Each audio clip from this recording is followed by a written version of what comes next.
إن الحمد لله نحمده ونستعينه ونستغفره ونعوذ بالله من شرور أنفسنا ومن سيئات أعمالنا من يهد الله فلا مضل له ومن يضلل فلا هادي له أشهد أن لا إله إلا الله وحده لا شريك له وأشهد أن محمدا عبده ورسوله أدى الأمانة وصدق بالرسالة وكشف الغمة ونصح الأمة وتركنا على المحجة البيضاء ليلها كنهارها لا يزيغ عنها إلا هالك فصلوات ربي وسلامه على المبعوث رحمة للعالمين بشيرا ونذيرا وداعيا إلى الله بإذنه وسراجا منيرا أما بعد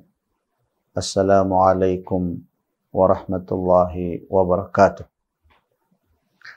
Mga masugid naming taga-pakinig at taga-panood sa ating mga series na lectures na pinamagatang Bangsamoro Religious in National Unity. Sumainyo ang kapayapaan, awa at mga biyaya ng Allah subhanahu wa ta'ala.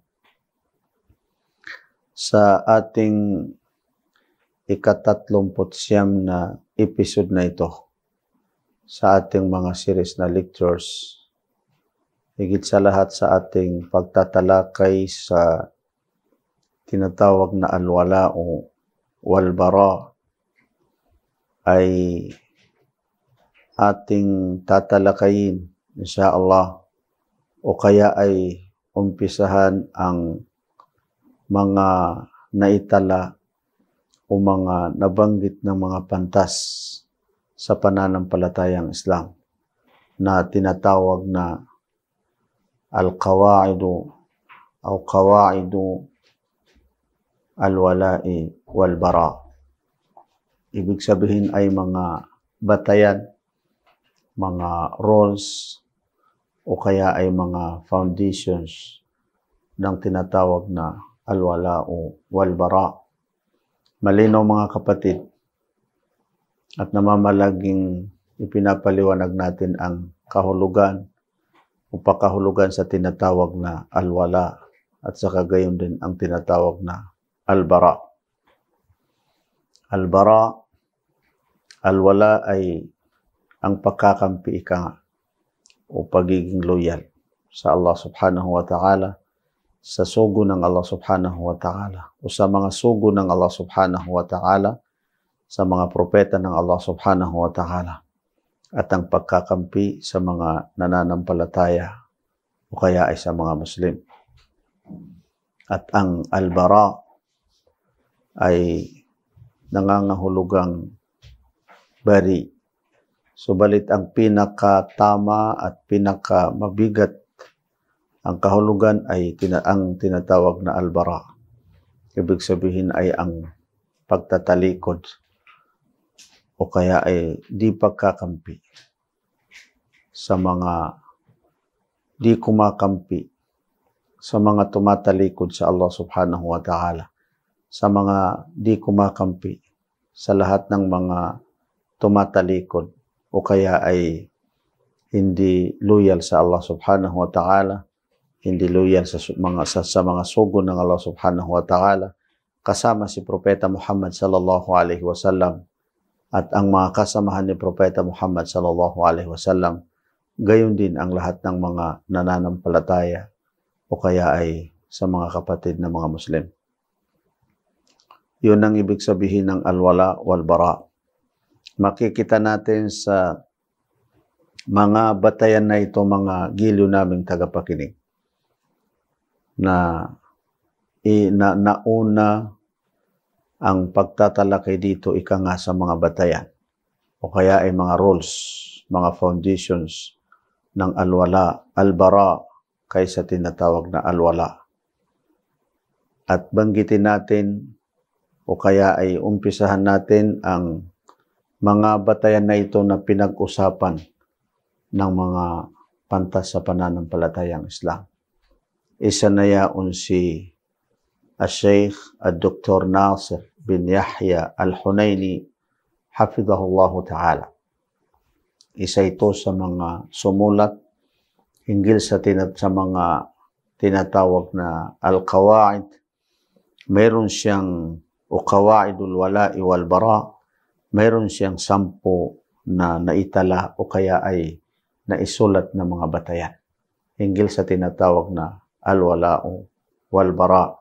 At katulad ng nabanggit ko sa inyo mga kapatid, mga giliw naming mga Bangsamoro, mga giliw naming tagapakinig na mas kanyang inuna ang al-bara, mga batayan hinggil sa tinatawag na al-bara kaysa tinatawag na al-wala. Sapagkat mga kapatid, mas mahalaga ang kaalaman hinggil sa tinatawag na al-bara. Mas nararapat sa atin ng mga Muslim, mas nararapat sa atin ng mga Bangsamoro na tuklasin o kaya ay matunghayan ang tinatawag na mga batayan hinggil sa tinatawag na al-bara o pagtatalikod alang-alang sa Allah subhanahu wa ta'ala. O kaya ay ang hindi pagiging loyal alang-alang sa Allah subhanahu wa ta'ala. وكتب الشيخ الدكتور ناصر بن يحيى الحنيني حفظه الله تعالى القواعد العشرة في الولاء والبراء.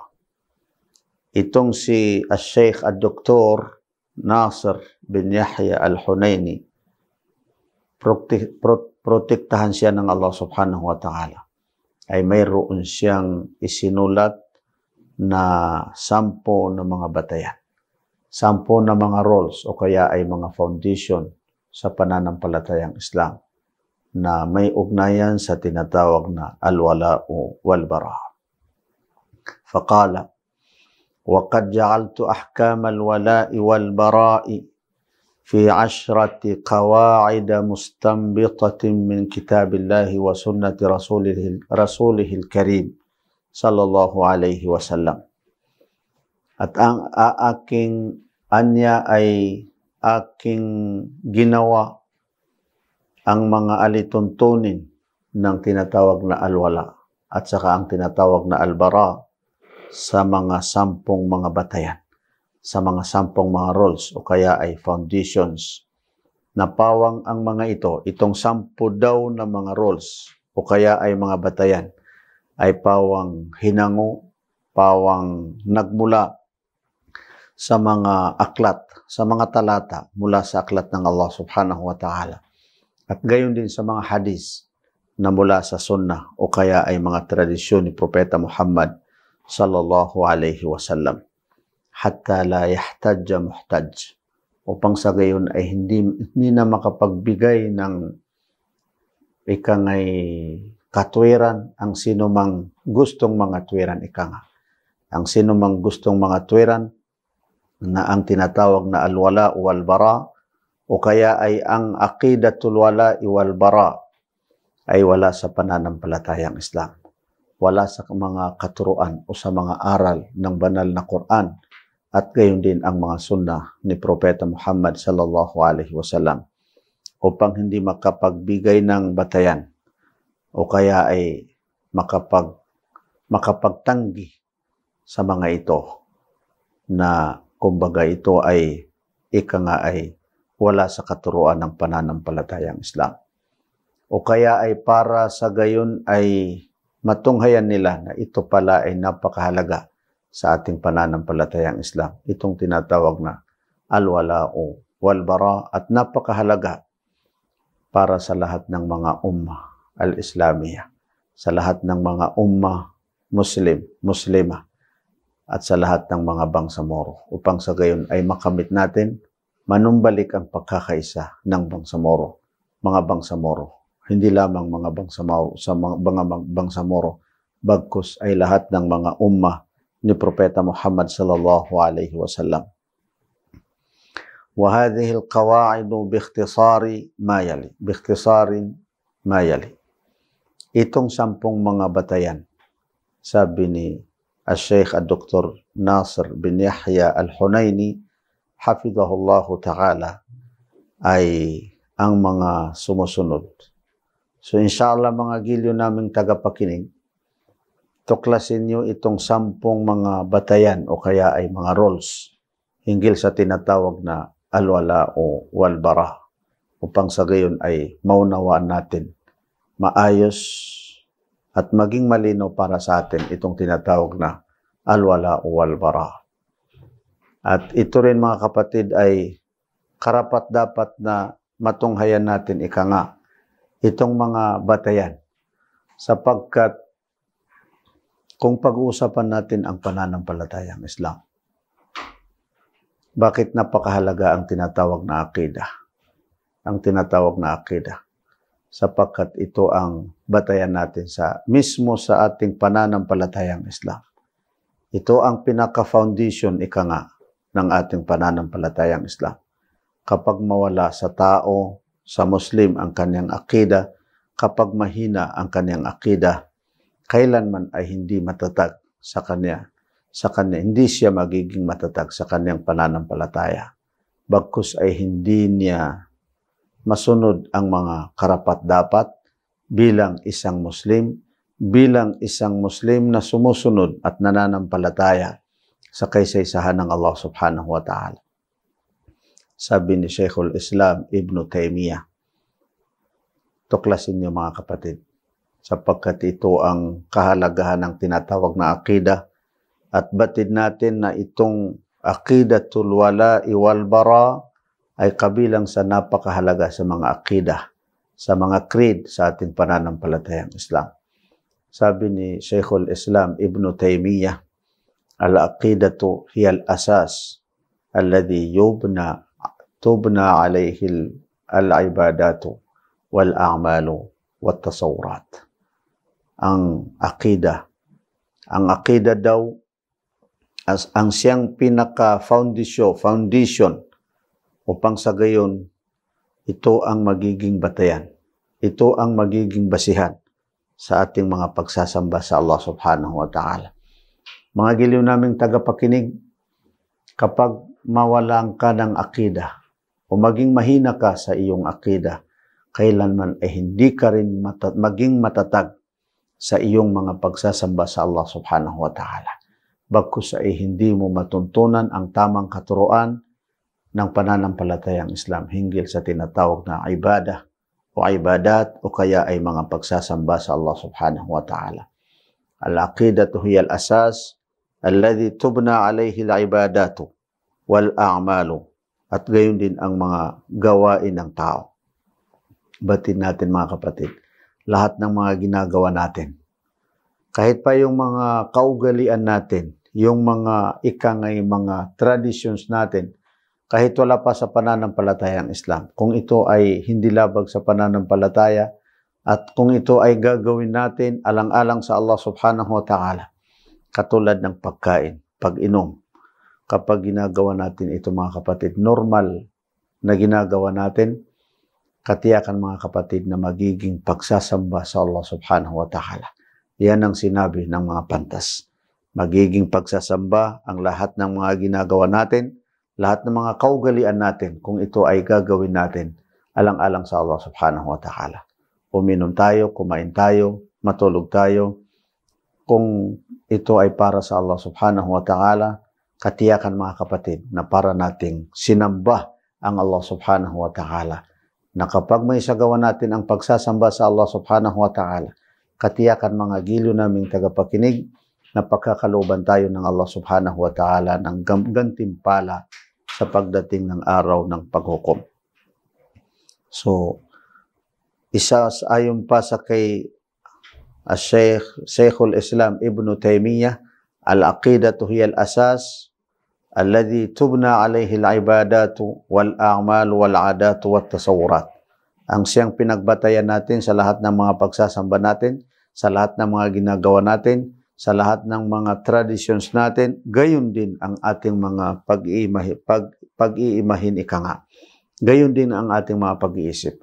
Kapag ang tao umabot siya sa may talino sa kanyang pag-iisip, may kagalingan sa kanyang pag-iisip, may hindi pangkaraniwan ang kanyang dunong kapag wala siyang tinatawag na akidah, marahil ay maging malihis sa pananampalataya, sa pananampalatayang Islam, nang dahil sa kanyang talino o kaya ay dunong. Kaya mga kapatid, kinakailangan natin ang tinatawag na akidah. Kapag mawalaan tayo ng akidah, mga giliw naming mga bangsamoro, nang dahil sa napakaraming dumarating sa atin ng mga biyaya, kapag mahina ang akidah natin, katiyakan mga kapatid na kailanman ay maging para sa atin ang mga biyaya na ipinagkakaloob sa atin ng Allah subhanahu wa ta'ala, alang-alang sa tinatawag na bangsamoro ika nga. So, sa episode natin na ito mga kapatid ay pag-uusapan natin ang dalawa, ang una at saka ikalawa sa mga mga batayan o kaya ay mga kawaid, mga rules at mga foundation ng tinatawag na al-wala o wal-bara. Al-qa'idatul ula. I'alam rahimani Allah wa iyyaka. Ito ang unang qa'idah. Al-qa'idatul ula, unang batayan o kaya una sa mga rules ng al-wala wal-bara, sabi ni Sheikh Dr. Nasir bin Yahya Al-Hunaini, i'alam rahimani Allah wa iyyaka. Alamin mo, tuklasin mo, kaawaan ako ng Allah subhanahu wa ta'ala at kaawaan ka din ng Allah subhanahu wa ta'ala. Ibig sabihin, sino mang nakikinig.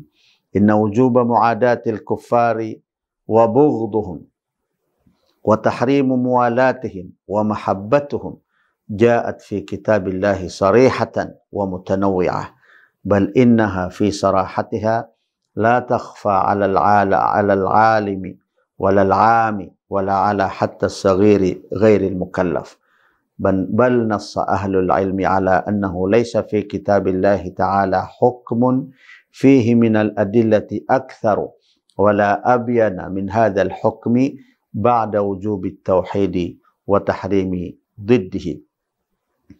Sabi ni Sheikh Dr. Nasir bin Yahya Al-Hunaini, hafidhahullah, sabihan niya, nararapat na inyong tunghayan. Kawan ako ng Allah at kaawang ka ng Allah subhanahu wa ta'ala, na ang pagiging sapilitan upang sa gayon ay tumanggi sa mga kuffar at masuklam sa mga kuffar, hindi sa kanilang personality, hindi sa kanilang pagkatao. Ito ay namamalagi nating na naipapaliwanag mga kapatid. Pero nang dahil sa kanilang pagsuway sa Allah subhanahu wa ta'ala, nang dahil sa kanilang pagsagawa ng mga hindi karapat-dapat o mga ipinagbawal ng Allah subhanahu wa ta'ala. At ang pagiging bawal, ang ikangay pagkakampi sa kanila at lubos na pagmamahal sa kanila, at minsan ay mas nagmamahal tayo sa kanila kaysa mga kapwa natin na mga Muslim o mga nananampalataya. Lahat ng mga ito, sabihan niya, ay malinaw sa aklat ng Allah subhanahu wa ta'ala. May mga talata na napakalinaw at ito ay paulit-ulit na binabanggit ng Allah subhanahu wa ta'ala sa napakaraming mga sura sa banal na Quran. Bagkus, nang dahil sa pagiging malinaw nito ay kailanman ay hindi maitago sa isang alim, isang may kaalaman sa pananampalatayang Islam. At gayon din, kahit pa ang mga walang kaalaman sa pananampalatayang Islam. Ibig sabihin na kahit pa ang pangkaraniwan ng mga tao ay maging malinaw sa kanila ang mga talata ng Allah subhanahu wa ta'ala hinggil sa tinatawag na pagtatalikod. Ika nga, sa mga sino mang tumalikod sa Allah subhanahu wa ta'ala sa kanyang sugo at saka sa mga nananampalataya o kaya ay sa mga Muslim. Bagkus pa ay kahit pa yung mga maliliit na tao na hindi pa sila ikangay mukallaf, ibig sabihin hindi pa sila pwedeng parusahan sa kanilang pagkakamali. So ibig sabihin hindi pa sila nakaedad, sapagkat nabanggit ng mga pantas sa pananampalatayang Islam na walang gaano malinaw ang naalituntunin sa banal na Quran. Sa banal na Quran. At higit na nilinawan ng Allah subhanahu wa ta'ala maliban pagkatapos ng mga talata hinggil sa kaysaysahan ng Allah subhanahu wa ta'ala, wala ng mga talata na malinaw hinggil sa mga talata patungo o kaya ay hinggil sa tauhid, maliban sa tinatawag nito na al-wala o wal-bara. At ito ay inshallah babanggitin natin ang kabilang sa mga talatang ito, mga talata ng Allah subhanahu wa ta'ala pakalipas ng ilang patalastas.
Mga giliw naming taga-pakinig, maraming salamat sa inyong pakikinig muli sa ating episode na ito na tinatalakay natin inshallah ang mga rules o kaya ay mga batayan hinggil sa tinatawag na al-wala o wal-bara. Nabanggit natin mga kapatid na pinakauna, ang unang batayan, ika nga, o kaya ay una sa mga rules ng al-wala o wal-bara ay itong mga pagtatanggi o kaya ay pagtatalikod, ika nga, o kaya ay di pagkakampi sa mga hindi kumakampi sa Allah subhanahu wa ta'ala, sa kanyang sugo na si Propeta Muhammad sallallahu alaihi wasallam, at saka sa lahat ng mga sugo at mga propeta ng Allah subhanahu wa ta'ala, sa lahat ng mga nananampalataya, sa lahat ng mga Muslim, ay malinaw sa banal na Quran at malinaw sa mga talata ng Allah subhanahu wa ta'ala sa banal na Quran. At makikita natin ayon sa kay Sheikh Dr. Nasir bin Yahya Al-Hunaini na kung ikangay i-enumerate natin o tuklasin natin ang kahalagahan nito, ay pumapangalawa sa kahalagahan ng tinatawag na aqidatut tauhid. Ibig sabihin, ang aqidatul wala'i wal bara ay pumapangalawa sa tinatawag na aqidatu at-tauhid. Kama qala al-Sheikh Muhammad bin Atiq rahimahullah, katulad ng nabanggit natin na sinabi ni al-Sheikh Hamad ibn Atiq, kawan siya ng Allah subhanahu wa ta'ala, nabanggit natin sa mga nakalipas na episode natin, mga giliw naming taga-pakinig. Basahin natin ang mga talata ng Allah subhanahu wa ta'ala sa banal na Quran. Wa minal ayati dallati ala hadal amr. Ang mga talata ng Allah subhanahu wa ta'ala sa banal na Quran na nagpapatunay sa tinatalakay natin, mga giliw naming tagapakinig. Nagpapatunay sa una sa mga rules o kaya ay unang batayan hinggil sa tinatawag na al-wala o wal-bara, ay isa sa mga talata ng Allah subhanahu wa ta'ala. banggitin natin inshallah ang iilan sa mga talata ng Allah subhanahu wa ta'ala. Sa Surah At-Tawbah, verse 23. Ya ayyuhalladhina amanu, la tattakhidhu aba'akum wa ikhwanakum awliya, in istahabbul kufra 'ala al-imani, wa man yatawallahum minkum fa ulaika humudh dhalimun. Tingnan niyo mga giliw naming taga-pakinig, tinawag ng Allah subhanahu wa ta'ala ang mga nananampalataya. Ibig sabihin, itong talata ng Allah subhanahu wa ta'ala ay nauukol sa mga nananampalataya. Ibig sabihin, itong talata ng Allah subhanahu wa ta'ala, itong gustong sabihin sa atin ng Allah subhanahu wa ta'ala, gustong ipangaral ng Allah subhanahu wa ta'ala, itong babala ng Allah subhanahu wa ta'ala ay napakahalaga sa mga nananampalataya. O kayo, sabi ng Allah subhanahu wa ta'ala na mga nananampalataya, huwag niyo kunin ang inyong mga ama at ang inyong mga kapatid, ang inyong mga ama at ang inyong mga kapatid. Ibig sabihin, ang inyong mga kapatid sa dugo, ang inyong mga kamag-anak, ika nga, huwag niyo sila kunin na sila ang magiging awliya niyo, magiging kakampi niyo. Malubos na magmamahal kayo sa kanila sapagkat sila ay mga ama, sapagkat sila ay inyong mga kapatiran sa dugo. Inistahabul kufra alal iman. Kapag ito ang kondisyon, mga kapatid, pinagbawalan tayo ng Allah subhanahu wa ta'ala na sila ang magiging awliya natin kung ang mas naisin nila, mas gustuhin nila ang di pananampalataya, ang tinatawag na di pananampalataya kaysa pananampalataya. Sino man sabi ng Allah subhanahu wa ta'ala, karagdagang babala. Sino man sabi ng Allah subhanahu wa ta'ala ang tumanggap sa kanila bilang mga awliya, gawin nilang mga kakampi, silang mga kakampi nila o kaya ay sila ang mga kakampi sa kanila mula sa inyo, katiyakan na sila yaon ay mga nang-aapi. So sino bang nang-aapi? Ang mga taong ika nga ay mas mahalin nila, mas kakampi sila, mas makipagtulungan sila kaysa mga di nananampalataya, kahit pa mga kamag-anak nila, mga kapatid nila, o kahit pa mga magulang nila, ika nga, katulad ng napakalinaw sa talatang ito ng Allah subhanahu wa ta'ala, kahit pa ang kanilang mga ama. Isang talata ng Allah subhanahu wa ta'ala na makikita natin sa Suratun Nisa. Sabi ng Allah subhanahu wa ta'ala, Suratun Nisa verse 144. Suratun Nisa verse 144. Sabi ng Allah subhanahu wa ta'ala, Ya ayyuhalladhina amanu, la tattakhidul kafirina awliya'a min dunil mu'minin. O kayo na mga nananampalataya, tinawag din ng Allah subhanahu wa ta'ala, o kaya ay ang tinawag din ng Allah subhanahu wa ta'ala ay ang mga nananampalataya, ang mga Muslim. O kayo na mga nananampalataya, huwag niyo kunin ang mga di nananampalataya, ang mga kafirin, na sila ang magiging awliya niyo. Sila ang lubos na kayo ay magmahal sa kanila. Sila ang mga inyong mga kakampi o kayo ay kakampi sa kanila bukod sa mga nananampalataya. Katulad ng mga tinalaki natin, minsan ay mas nauuna pa ang mga kafirin o di nananampalataya kaysa mga kamag-anak natin na mga Muslim, kaysa mga kaibigan natin na mga Muslim, o kaya ay kaysa mga kasamahan natin na mga nananampalataya. At turiduna an taj'alu lillahi alaykum sultanan mubina.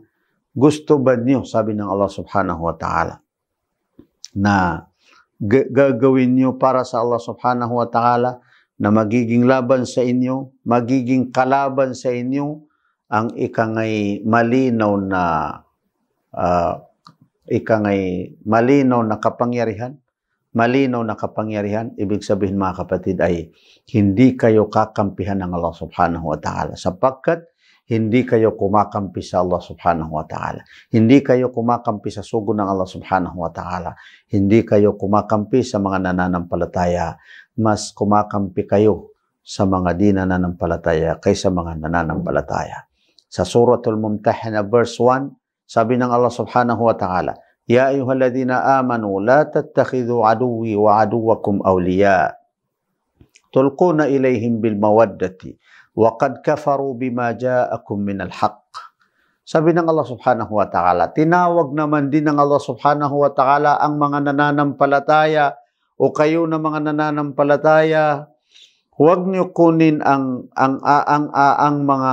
aking kaaway. Ibig sabihin, kapag pinag-uusapan ang kaaway, ang tagapaglikha ng Allah subhanahu wa ta'ala, hindi niya kinakaaway ang kanyang mga nilikha. Pero subalit ang mga kanyang mga nilikha ay kumakaaway sa kanya, umaaway sa kanila, umaaway sa kanya, sa Allah subhanahu wa ta'ala. Kaya wag niyo kunin ang umaaway sa akin at ang umaaway sa inyo, awliya na sila ang magiging awliya niyo. Sila ang mga mga kumakampi sa inyo o kayo ay kumakampi sa kanila. Tulquna ilayhim bil mawaddah. Ipinapakita niyo sa kanila, ibinubuhos niyo sa kanila ang lubos na pagmamahal. Samantala, sila'y nagtalikod sa katuruan ng Allah subhanahu wa ta'ala. Nagtalikod sa katotohanan. Nagtalikod sa pananampalataya pagkatapos ng naging malinaw sa kanila ang pananampalatayang Islam. Napakalinaw mga kapatid. Halos wala na tayong masabi sa mga talatang ito ng Allah subhanahu wa ta'ala. Isa pang talata ng Allah subhanahu wa ta'ala sa suratu Ali Imran verse 28. La yattakhidhil mu'minuna al-kafirina awliya. Kailanman ay hindi maaari na kunin ng mga nananampalataya ang mga hindi nananampalataya na bilang mga awliya. Min dunil mu'minin, bukod sa mga nananampalataya. Ang mga nananampalataya ay para sa mga nananampalataya. Wa may yaf'al dhalika falaysa minallahi fi shay'in illa an tattaqu minhum tuqa.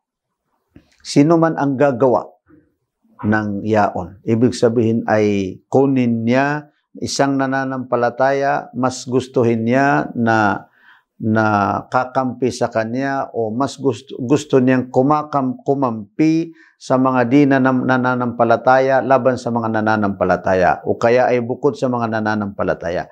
Sino mang gumawa niyon, sabi ng Allah subhanahu wa ta'ala, ay falaysa minallahi fi shay'. Wala na yun sa Allah subhanahu wa ta'ala. Ibig sabihin, wala na sa kanila ang Allah subhanahu wa ta'ala. Tumalikod sa kanila ang Allah subhanahu wa ta'ala.